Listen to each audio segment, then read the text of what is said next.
This is Anthony Nunez, and today I'm going to talk about should I be renting?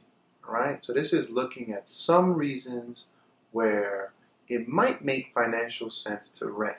Okay, these are not all the reasons, so please talk to your local professionals for any case-by-case examples.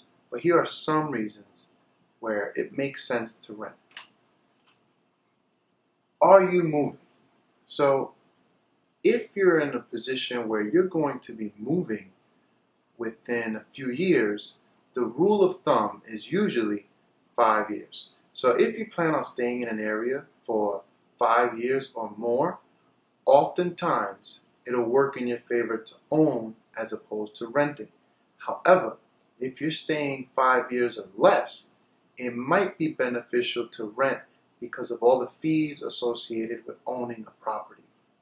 Okay?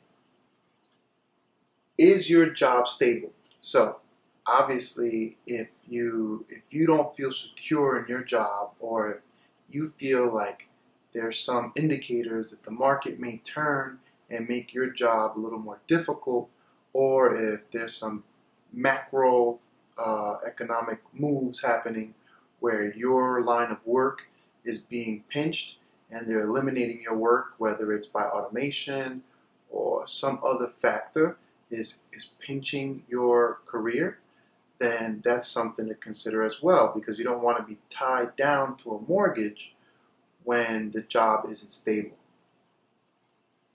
Is renting 25% cheaper? So usually what I tell people is, if it's the same price, then owning is going to make long-term sense, because you're building up equity. You're building up equity.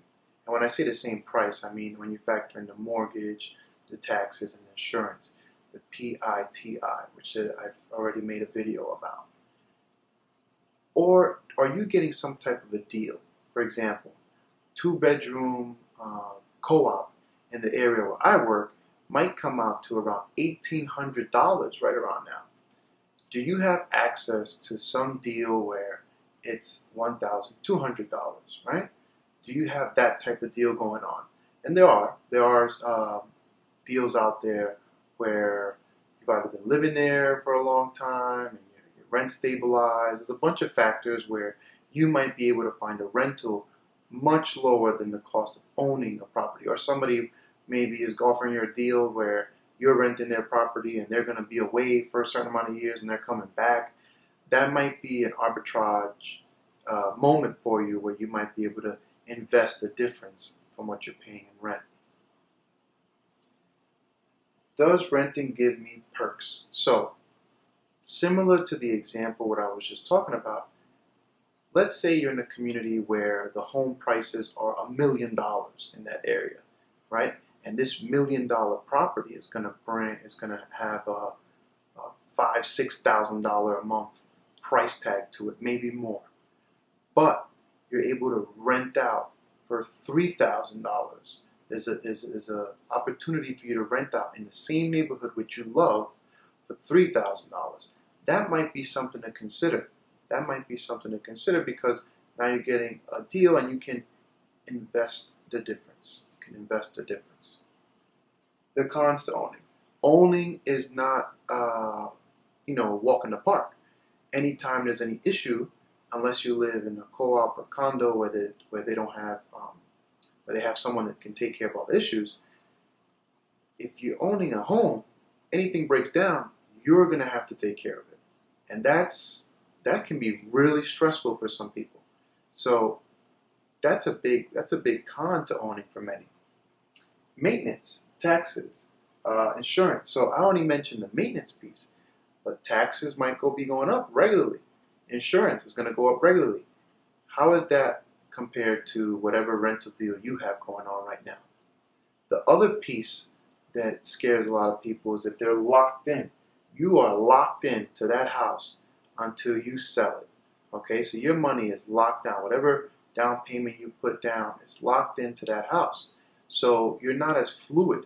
You can't, if you get a job opportunity in, let's say you're living in New York and you get a job opportunity in California, you can't just get up and move that quickly. You got to sell the property, and that can take several months for the property to sell. That's in a good market. In a good market, it might take 2-3 months for a property to sell.